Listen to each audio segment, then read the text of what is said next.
Shalom, selamat pagi jemaat yang dikasihi Tuhan, kiranya berkat Tuhan melimpah dalam hidup kita selalu. Hari ini saya akan menyampaikan renungan dengan judul Jauhi Ajaran yang Menyimpang.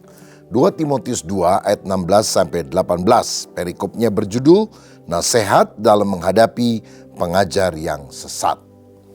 Tetapi hindarilah omongan yang kosong dan yang tak suci yang hanya menambah kefasikan. Perkataan mereka menjalar seperti penyakit kanker.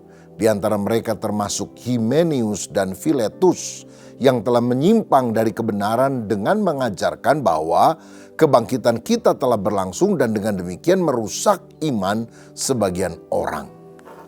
Saudara-saudara, Rasul Paulus memberikan peringatan terhadap ajaran sesat dan pentingnya menjauhi percakapan yang sia-sia. Ayat 16 tadi berkata, tetapi hindarilah omongan yang kosong dan yang tak suci yang hanya menambah kefasikan.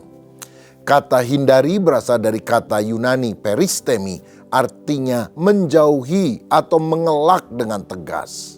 Jadi kita tidak hanya mengabaikan ajaran sesat, tetapi kita harus secara aktif menghindari ajaran yang tidak membangun. Karena itu adalah omong kosong, omong-omong saja. Pembicaraan yang hampa, omongan yang tidak bermakna. Ajaran spekulatif tidak berpusat pada kebenaran Injil. Nah, pada waktu itu ada spekulasi filsafat Yunani atau penekanan berlebihan pada hukum Yahudi. Dan pada masa kini juga ada spekulasi teologi yang tidak alkitabiah, yang kadang-kadang diperumit, dipersulit tetapi tidak cocok dengan Alkitab. Ini hanya menghasilkan kebingungan.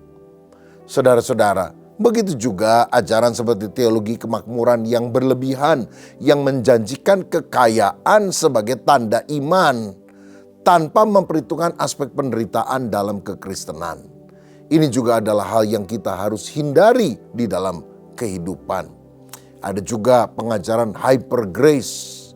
Saya percaya bahwa anugerah dari Allah itu sudah hyper. Maksudnya kalau Allah itu sekedar adil, semuanya kita mati masuk neraka. Tapi karena anugerahnya, maka kita ini diselamatkan. Ini sudah hyper, sudah luar biasa. Jangan sudah hyper dibuat hyper lagi. Kebablas nanti saudara sekalian. Nah, kita juga harus mewaspadai diskusi teologis di media sosial yang lebih menimbulkan perpecahan daripada membangun iman satu dengan yang lain. Nah, kita juga harus menghindarkan hal yang tidak suci. Artinya sesuatu yang tidak kudus, tidak pantas bagi pengikut Kristus. Orang yang menyukainya akan semakin jauh lebih dalam terperosok dalam kefasikan itu. Karena ajaran kosong akan membawa orang semakin jauh dari Tuhan. Bukan hanya dalam ajaran tapi juga dalam perilaku. Makanya kita harus menjauhi ajaran-ajaran yang sesat. Ajaran yang tidak alkitabiah. Ayat 17 berkata, perkataan mereka menjalan seperti penyakit kanker. Di antara mereka termasuk Hymenaeus dan Philetus. Kata menjalar berarti menyebar seperti kanker, seperti gangren. Yang menggerogoti. Penyakit gangren adalah infeksi yang menyebar dengan cepat dan menghancurkan jaringan tubuh. Ini menunjukkan betapa berbahayanya ajaran sesat yang punya dampak destruktif, menghancurkan dan merusak tubuh Kristus, yaitu gereja Tuhan. Nah, mengenai Hymenaeus dan Philetus, ini adalah nama dua orang yang disebutkan Paulus sebagai contoh guru sesat yang telah menyebarkan ajaran berbahaya. Nama Hymenaeus ini muncul dalam 1 Timotius 1 ayat 20 sebagai orang yang diserahkan kepada iblis. Artinya dihukum secara rohani karena imannya yang menyimpang dari kebenaran. Tidak lagi hidup sesuai dengan apa yang Alkitab ajarkan. Pada masa kini hati-hati terhadap ajaran menyimpang yang tidak selalu tampak jelas pada awalnya. Tapi jika dibiarkan dapat menghancurkan iman seseorang dalam komunitas gereja. Oleh karena itu kita harus memiliki dasar yang kuat dalam kebenaran firman Tuhan. Misalnya kalau ada seorang pengkhotbah yang awalnya hanya sedikit menyimpang dari Alkitab. Tapi lama-kelamaan ajarannya akan semakin jauh. Misalnya menolak otoritas Alkitab. Alkitab itu bisa salah. Ada teori-teori konspirasi yang tidak pasti, yang spekulatif, yang disampaikan di dalam ajaran gereja, yang mengalihkan perhatian dari misi utama Injil. Ada juga orang yang lebih spiritualis kelihatannya, suka mendengar suara Tuhan. Hai anakku, demikianlah firman Tuhan. Kamu harus menyerahkan hartamu kepadaku untuk menopang pelayananku. Misalnya seperti itu, saudara. Oh, banyak orang terpesona, apalagi yang latar belakang klinik. Dulu penyembah berhala, sekarang dengar-dengar suara Tuhan model begini. Oh, dia sangat tertarik. Masalahnya apakah memang Tuhan menyampaikan firman itu? Lambat laun orang-orang yang sudah terperangkap setahun, 2 tahun, 3 tahun, tiba-tiba makin sadar, satu kali terbuka pikirannya. Wah, harta saya kok digerogoti terus. Dan itu bukan untuk pelayanan yang misalnya kepada orang miskin, misi, tetapi untuk memperkaya daripada si pengkhotbah itu. Nah, jelas ini adalah jebakan yang kita harus jauhi. Ayat 18 dikatakan yang telah menyimpang dari kebenaran dengan mengajarkan bahwa kebangkitan kita telah berlangsung dan dengan demikian merusak iman sebagian orang. Kata menyimpang di sini berarti melenceng dari sasaran, menunjukkan bahwa ajaran mereka tidak lagi berada di jalur yang benar. Mereka bilang kebangkitan telah terjadi. Ajaran ini mungkin merujuk pada paham gnostik yang mengajarkan bahwa kebangkitan hanyalah satu pengalaman mistis, pengalaman rohani yang sudah terjadi dalam kehidupan kita sekarang. Bukan kebangkitan tubuh yang dijanjikan pada akhir zaman seperti yang dipercaya oleh orang Kristen. Nah, kita kan percaya bahwa walaupun kita sudah mati, dikuburkan, nanti waktu Yesus datang, maka kubur akan terbelah dan Tuhan akan memberikan kepada kita tubuh kebangkitan, tubuh kemuliaan, seperti tubuh yang dimiliki oleh Yesus setelah dia bangkit dari antara orang mati. Bisa tembus tembok, tidak terhalang oleh jarak ruangan, bisa pindah cepat, bisa makan tapi tidak perlu makan. Dan dengan tubuh inilah kita akan diangkat bersama orang percaya lainnya untuk menyongsong Kristus di awan-awan, lalu kita akan masuk dalam kerajaan sorga. Ini kan belum terjadi sekarang, saudara sekalian.